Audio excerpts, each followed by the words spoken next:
সর্বপ্রথমে জানাই সকলকে হ্যাপি নিউ ইয়ার। নতুন বছর যেন সবার ভালো কাটুক। এখন চলছে মুর্শিদাবাদ ট্যুর। এর আগের পর্বে আপনারা দেখেছেন মুর্শিদাবাদ পায়ে হেঁটে কিভাবে ঘুরবেন। আজকের পর্বে আপনারা দেখবেন রেল লাইনের ওপারে কি কি দেখার আছে। আমি 3 দিনের একটা মুর্শিদাবাদ ট্যুর প্ল্যান করে দিচ্ছি।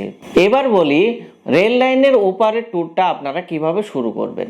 সর্বপ্রথম মুর্শিদাবাদ রেলওয়ে স্টেশন আসুন। এবার রেলওয়ে স্টেশনের ওখান থেকে একটা টোটো ভাড়া করুন জাহান কোষা কামান দেখতে যাওয়ার জন্য। 20 টাকা নেবে।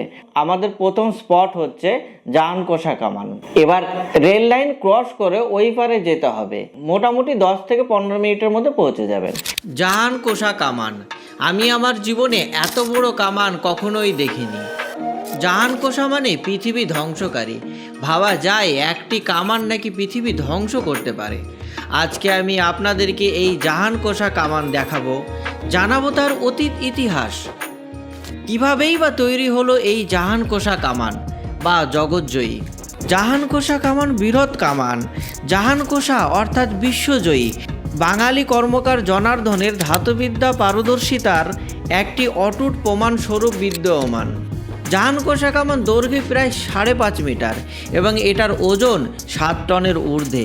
জাহান কোষা কামানের ওপর খোদিত লিপি থেকে জানা যায় যে শাহজাহানের রাজত্বকালে সুবাদার ইসলাম খাঁর আদেশে দারোগা শের মোহাম্মদের অধীনে হরবল্লভ দাসের তত্ত্বাবধানে জনার্দন কর্মকার কামানটি ঢাকায় 1637 খ্রিস্টাব্দে নির্মাণ করেন। কিন্তু ঢাকা থেকে কামানটি এখানে কি করে এলো এবার আপনাদেরকে জানাবো।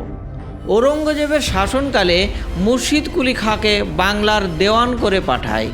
আর সেই সময় সুবেদার ছিলেন ঔরঙ্গজেবের নাতি আজিমুর শাহ। আজিমুর শাহ ঠিক মতো রাজস্ব পাঠাতেন না। মুঘল দরবার অনেকটাই বাংলার রাজস্বের উপর নির্ভরশীল ছিলেন। তাই ঔরঙ্গজেব মুর্শিদ কুলি খাঁকে দেওয়ান হিসেবে পাঠায় বাংলায়। মুর্শিদ কুলি খাঁ যখন বাংলায় আসেন তখন আজিমুর শাহ বিষয়টি ঠিক মতো মেনে নিতে পারলেন না।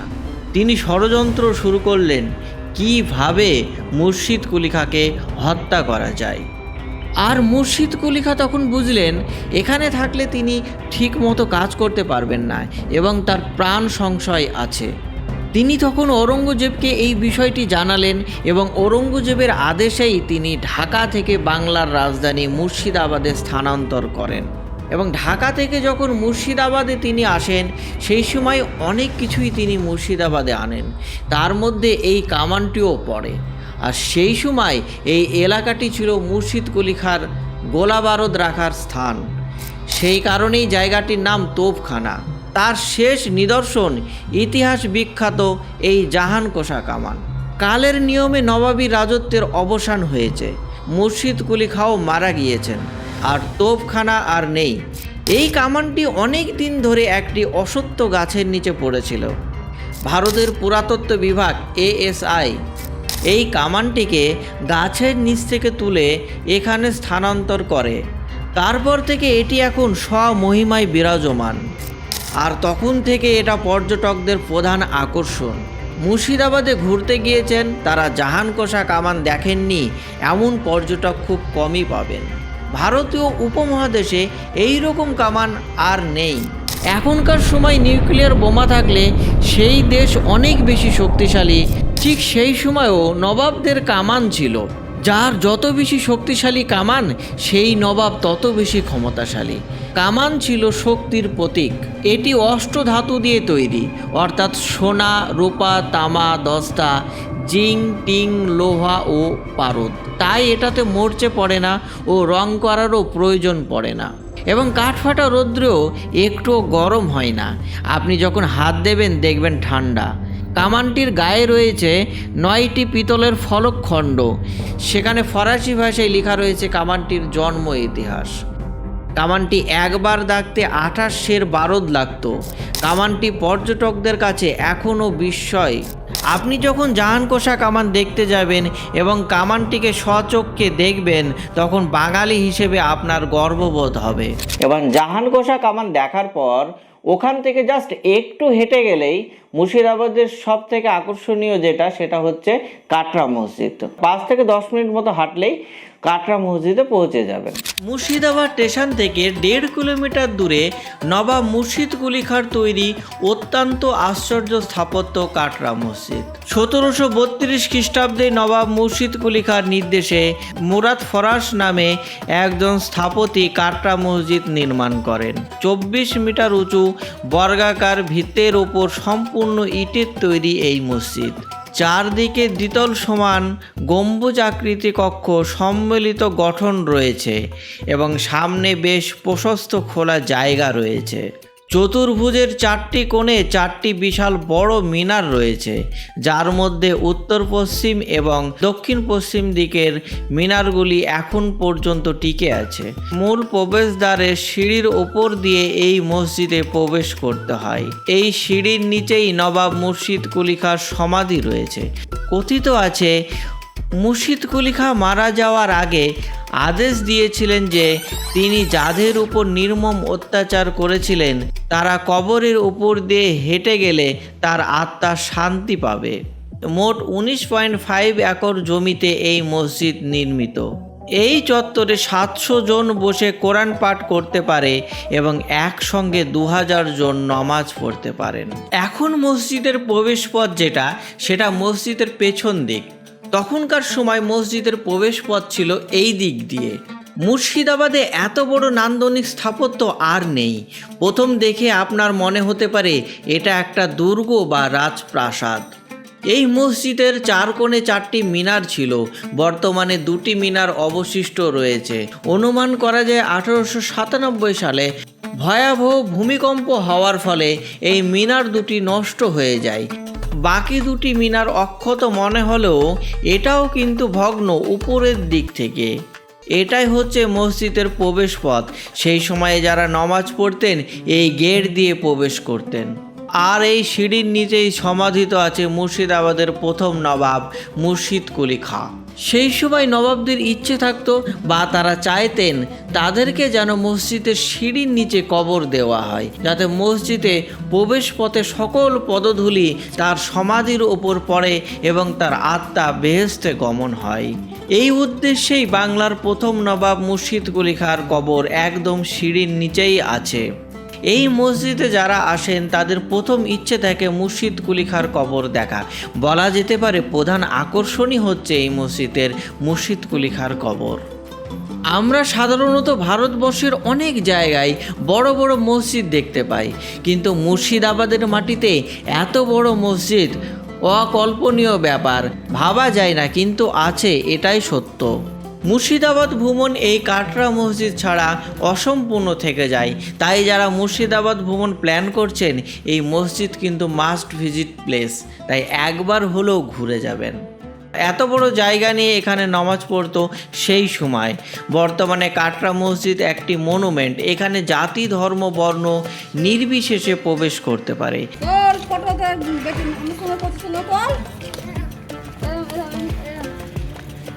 এটাই হচ্ছে সেই জায়গা যেখানে ইমাম সাহেব দাঁড়িয়ে নামাজ পড়াতেন এখান থেকেই। এখানে দেখুন 2 প্রান্তে 2টি গম্বুজ এখনও অক্ষত আছে আর বাকিগুলো ভেঙে পড়েছে। এখন ওপর থেকে রোদ ভিতরে প্রবেশ করছে। একবার কল্পনা করে দেখুন সেই সময় এর কি রূপ ছিল। এত সুন্দর মসজিদ সেই সময় তৈরি করা হয়েছিল। যতই দেখবেন আর ভাববেন আপনি ততই এর প্রেমে পড়ে যাবেন। এখানে কিন্তু সেই সময় ধর্মীয় শিক্ষা দেওয়ার ব্যবস্থা ছিল। বলা যেতে পারে তখন মসজিদ ও মাদ্রাসা 2 রকম কাজেই ব্যবহৃত করা হতো। সেই সময় ছোট ছোট কক্ষে ছাত্ররা থাকতো। এখানে নিয়মিত কোরআন তেলাওয়াত করা হতো। মসজিদের ভেতরের চত্বরে প্রায় কয়েকশো লোক একসঙ্গে নামাজ পড়তে পারতেন।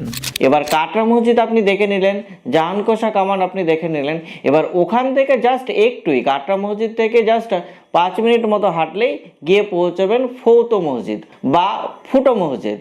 ফুটো মসজিদ বা ফৌতো মসজিদ এই কারণেই বলা হয় ওটাকে, যা 300 বছরও মসজিদটি এখনও রেডি হয়নি। আপনারা যদি যান তাহলে দেখতে পাবেন 300 বছরও মসজিদটা ইনকমপ্লিট আছে। এবং মসজিদে ওঠার যে রাস্তাটা সেটা খুবই বাজে, মানে যদি বয়স্ক লোক যায় সে কিন্তু উঠতেই পারবে না, এতটা বাজে। 300 বছরও এই মসজিদ তৈরি হলো না। আর কবে হবে এই প্রশ্নের উত্তর আমি জানি না। এই ভগ্নপ্রায় মসজিদটির এই অবস্থা কেন সেটা আপনাদেরকে জানাবো। এই মসজিদের প্রবেশপথটি একবার দেখুন। একটু বয়স্ক কেউ এলে বাইরে থেকে দেখে ফেরত যেতে হবে। প্রবেশ করা খুব কঠিন। 300 বছরও মসজিদ অসম্পূর্ণ থেকে গেল, তার প্রবেশপথ এর থেকে বেটার কি আর হতে পারে। ভেতরের কি অবস্থা একবার দেখুন। সাপের খোলস দেখতে পাবেন। এটা মুর্শিদাবাদ স্টেশনের কাছে কাটরা মসজিদের কাছে এই মসজিদটি অবস্থিত। এই মসজিদটির কাজ অসম্পূর্ণ, তাই তার নাম ফৌতি মসজিদ বা ফুটো মসজিদ বলা হয়। মসজিদটির নির্মাণ শুরু করেছিলেন নবাব সরফরাজ খাঁ। আজিবুন্নেসা ও সুজাউদ্দিনের একমাত্র সন্তান সরফরাজ খাঁ। অপদার্থ অকর্মণ্য বলা যায়। না হতে পারলেন মাতামহ মুর্শিদ কুলি খাঁর মতো ধর্মপরায়ণ, না হতে পারলেন বাবা সুজাউদ্দিনের মতো প্রজাপালক। মসজিদে কয়েকশো বেতনভোগী মোল্লা তৈরি করলেন। হারেমে অসংখ্য বেগমের সঙ্গে সময় কাটাতেন। বিচক্ষণতার অভাবে গিরিয়া যুদ্ধে নিহত হন আলীবর্দীর কাছে। সরফরাজ 1 বছর রাজত্বকালে ফৌতি মসজিদটির নির্মাণ শুরু করেছিলেন, কিন্তু শেষ হয়নি। এই মসজিদের 3টি গম্বুজ সহ ভেতরে বাইরে কিছু শিল্পকর্ম অসম্পূর্ণ থেকে যায়। মুর্শিদাবাদে তিনি একমাত্র নবাব যিনি যুদ্ধ করতে গিয়ে যুদ্ধক্ষেত্রে মারা যান। সরফরাজের মৃত্যুর সঙ্গে শেষ হয়ে যায় মুর্শিদ কুলি বংশের যুগ। তারপর থেকে 300 বছর কেটে গেল, কেউ এই মসজিদটির নির্মাণ কাজ শেষ করেননি। আজও অবহেলায় অযত্নে পড়ে আছে এই মসজিদ। এই সিঁড়ি দিয়ে ওপরে যাওয়া যায়, কিন্তু সিঁড়ির যা অবস্থা, ওপরে যাওয়া বিপজ্জনক, তাই আমি ওপরের দিকে যাইনি। অনেক তো সময় অতিবাহিত হলো, এবার ইন্ডিয়ান গভর্নমেন্ট বা স্টেট গভর্নমেন্ট কেউ তো এটাকে সংরক্ষণ করুন, না হলে আমরা পরবর্তী প্রজন্মকে কি দেখাবো। এমনিতেই আমরা মুর্শিদাবাদ বলতে হাজারদুয়ারিকেই বুঝি, তাই হাজারদুয়ারির মতো এগুলোকেও যদি একটু সংরক্ষণ করা হতো, তাহলে পরবর্তী প্রজন্মের জন্য আমরা অনেক কিছুই রেখে যেতে পারবো। আপনাদেরকে বলছি এই ভিডিও একটু লাইক করুন, শেয়ার করুন, কমেন্ট করুন এবং আমাদের দাবিটি কর্তৃপক্ষের কাছে পৌঁছিয়ে দিন। এই মসজিদটি সংরক্ষণ করা খুবই জরুরি। প্রথমে জাহানকোষা কামান দেখলেন, তারপর কাটরা মসজিদ দেখলেন, তারপরে ফৌত মসজিদ দেখলেন। এবার ওখান থেকে জাস্ট একটুই, মানে ফৌত মসজিদ থেকে যদি 10 থেকে 15 মিনিট আপনারা হাঁটেন ওখান থেকে, তাহলে আবার ব্যাক চলে আসবেন আপনারা মুর্শিদাবাদ স্টেশন। এবার মুর্শিদাবাদ স্টেশন থেকে আর একটা টোটো করতে হবে আপনাদেরকে, সেটা হচ্ছে মতিঝিল পার্ক যাওয়ার জন্য। ঘসিটি বেগমের প্রাসাদ মতিঝিল।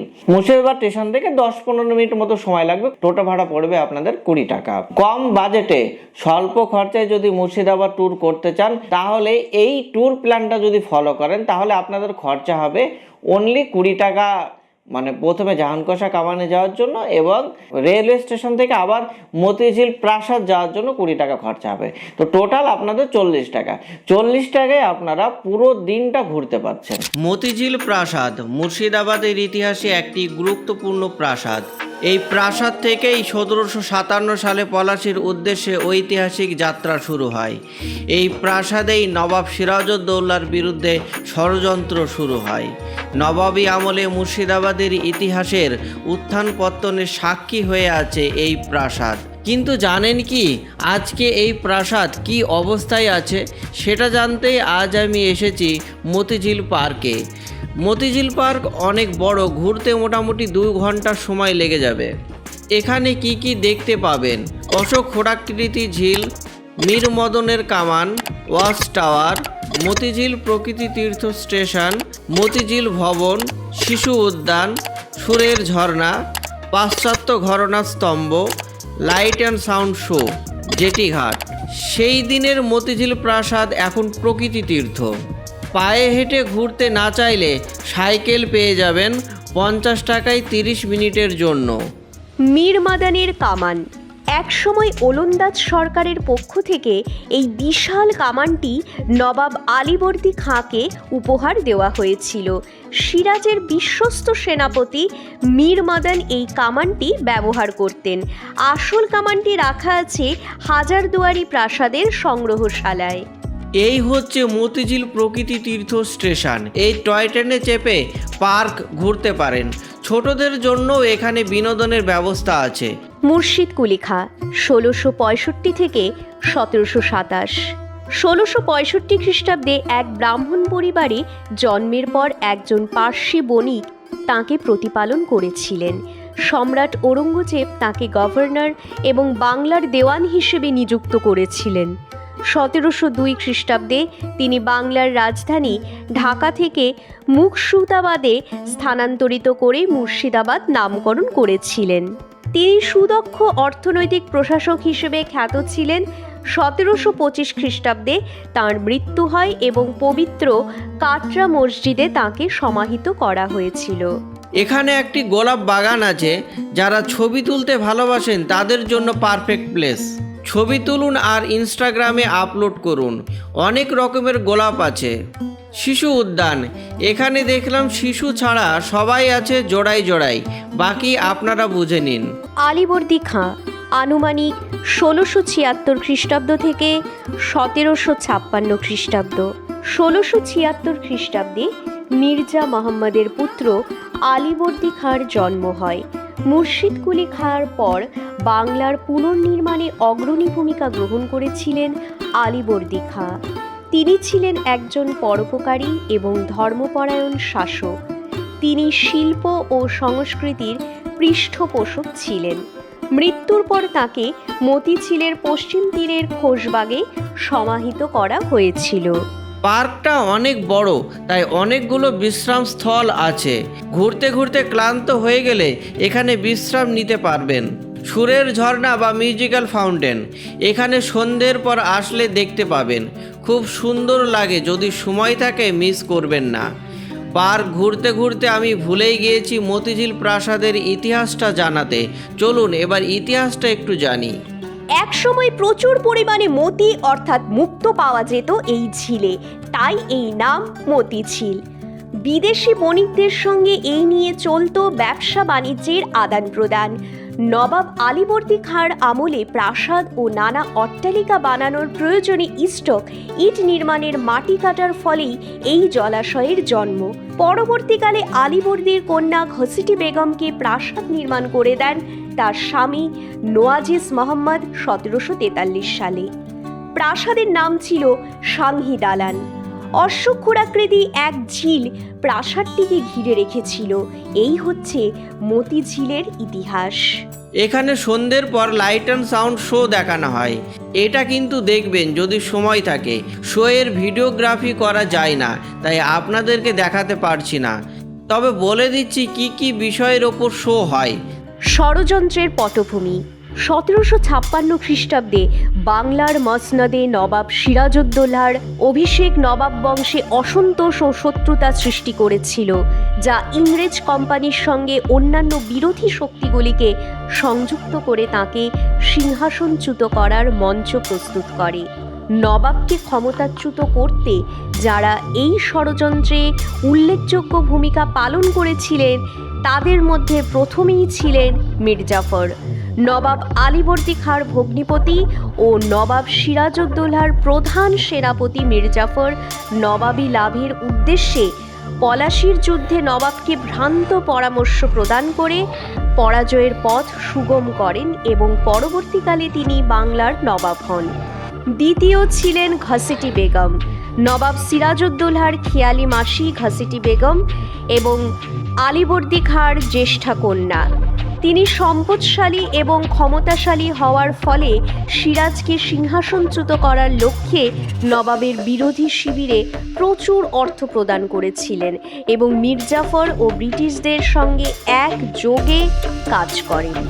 তৃতীয় জগৎ শেঠ, মারোয়ারি জৈন পরিবারের সদস্য এবং নবাবের মন্ত্রিসভার অর্থমন্ত্রী ছিলেন। তাঁর অর্থনৈতিক শৌর্য মুঘল সাম্রাজ্যে তাকে বিশ্বের অর্থ সম্ভারে অদ্বিতীয় করে তুলেছিল। যুবক নবাবকে অপসারণ করতে তিনিও ষড়যন্ত্রে লিপ্ত হয়েছিলেন।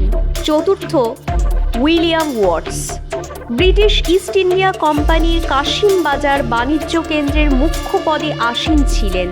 নবাবের সভার প্রবেশদ্বার তাঁর কাছে উন্মুক্ত থাকায় তিনি নবাবের বিরোধী শক্তির সঙ্গে নিঃশব্দে যুক্ত হয়েছিলেন।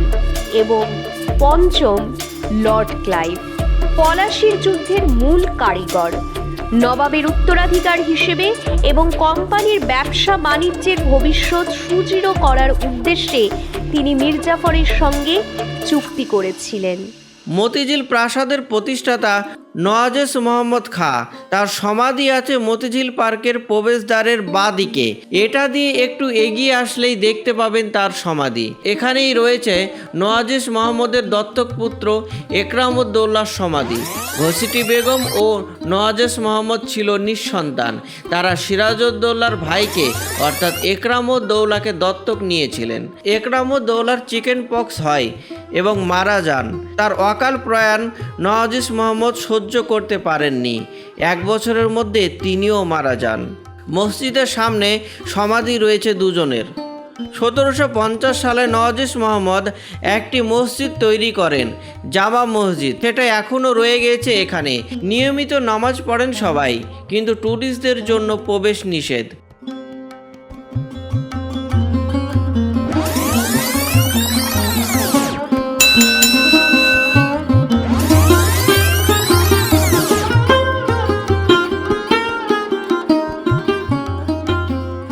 এই জামা মসজিদের পাশেই একটি ঘর দেখতে পাবেন, কিন্তু এর কোনো জানালা দরজা নেই, কোনো প্রবেশ পথ নেই, চারদিক থেকে আটকানো।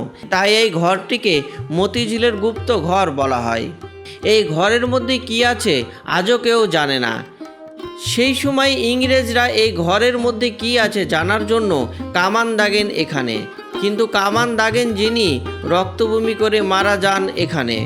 তারপর থেকে আর কেউ চেষ্টা করেনি জানার এখানে কি আছে। এবার পলাশী যুদ্ধের সময় এই প্রাসাদের কি ভূমিকা ছিল জেনে নিন। যে যুদ্ধে ভারতের তৎকালীন ভবিষ্যৎ সূচিত হয়েছিল সেই যুদ্ধটি হচ্ছে পলাশীর যুদ্ধ। আর পলাশীর উদ্দেশ্যে ঐতিহাসিক যাত্রা 1757 খ্রিস্টাব্দে 21 জুন বৃহস্পতিবার মতিঝিল। সঠতাপূর্ণ চুক্তির প্রেক্ষাপটে ইস্ট ইন্ডিয়া কোম্পানি এবং বাংলার তরুণ নবাব সিরাজউদ্দৌলার সেনাপতি মির্জাফর খাঁর নেতৃত্বে নবাবের সৈন্যরা মতিঝিল থেকে পলাশীর রণক্ষেত্রের উদ্দেশ্যে রওনা দেন। ব্রিটিশ আগ্রাসন থেকে সুবে বাংলাকে রক্ষা করার উদ্দেশ্যই ছিল এই যাত্রা। 15,000 ঘোড়সওয়ার, 35,000 পদাতিক বাহিনী, 53টি কামান ও 50 জন ফরাসি গোলন্দাজ নিয়ে সিরাজের সৈন্যবাহিনী গঠিত হয়। 22 জুন শুক্রবার শত্রুর অগ্রসর। ব্রিটিশ সৈন্যবাহিনী কাটোয়া শহরের ভাগীরথী নদী পেরিয়ে পলাশীর দিকে অগ্রসর হয়। কর্নেল রবার্ট ক্লাইভের নেতৃত্বে ইংরেজ সৈন্যবাহিনীতে ছিল 950 জন পদাতিক সৈন্য, 100 জন গোলন্দাজ, 50 জন ইংরেজ নৌসেনা ও 2000 জন সৈন্য। 23 জুন শনিবার যুদ্ধের দিন। রাত্রি 1টা। ইংরেজ সৈন্য পলাশী পৌঁছায় সকাল 8টায়। সিরাজের ফরাসি গোলন্দাজরা প্রথম গোলা ছাড়ে। সিরাজউদ্দৌলা আনুমানিক 1733 থেকে 1757। নবাব আলীবর্দী খাঁর কনিষ্ঠ কন্যা আমিনা বেগমের পুত্র ছিলেন সিরাজউদ্দৌলা। মাতামহের মৃত্যুর পর উত্তরাধিকার সূত্রে মাত্র 23 বছর বয়সে তিনি নবাব পদে আসীন হয়েছিলেন। প্রশাসনে বিদেশি হস্তক্ষেপ অপছন্দের কারণে স্বতন্ত্র উদ্দীপনায় তিনি বহু যুদ্ধ করেছিলেন। 1757 খ্রিস্টাব্দের পলাশীর যুদ্ধের পর তার মৃত্যু হয়েছিল। এই মতিঝিল পার্কে রাত্রিবাসও করতে পারেন। ওয়েস্ট বেঙ্গল ট্যুরিজম প্রপার্টির কটেজ আছে। বুকিংয়ের লিঙ্ক ডেসক্রিপশন বক্সে দিয়ে দিলাম। এখানে থেকে 2 দিন মুর্শিদাবাদ ঘুরতে পারেন। মতিঝিল পার্কের এই ঝিলে বোটিং করতে চান তাহলে তার ব্যবস্থাও আছে। এখানে বোটিং করতে পারেন। আমি যখন গিয়েছিলাম তখন বোটিং বন্ধ ছিল। তবে আজকের দিনটা আপনারা কি কি দেখবেন এবং কিভাবে ঘুরবেন যদি বলি, তাহলে প্রথমে আপনারা রেলওয়ে স্টেশন থেকে একটা টোটো করে চলে যান জাহানকোষা কামান, এবং জাহানকোষা কামান দেখার পর চলে আসুন কাটরা মসজিদ, এবং কাটরা মসজিদ দেখার পর চলে আসুন ফৌতো মসজিদ। ফৌতো মসজিদ থেকে একটু হেঁটেই চলে আসুন রেলওয়ে স্টেশন। রেলওয়ে স্টেশন থেকে টোটো ভাড়া করে চলে আসুন ঘসিটি বেগমের মতিঝিল প্রাসাদ দেখতে। তো এইভাবে আপনারা দ্বিতীয় দিনটি শেষ করতে পারবেন। মুর্শিদাবাদ ট্যুরের প্রথম দিন ভাগীরথীর পশ্চিম দিকে কি কি দেখবেন এবং পায়ে হেঁটে ঘুরবেন সেটা ডিসকাস করলাম প্রথম ভিডিওতে। দ্বিতীয় ভিডিওতে রেল লাইনের ওপারে কি কি দেখবেন। এবার তৃতীয় ভিডিওটি হবে ভাগীরথীর পশ্চিম দিকে কি কি দেখবেন, সেটা আমরা তৃতীয় ভিডিওতে ডিসকাস করব। মুর্শিদাবাদ ট্যুর আপনারা 3 দিনে এইভাবে ঘুরতে পারবেন।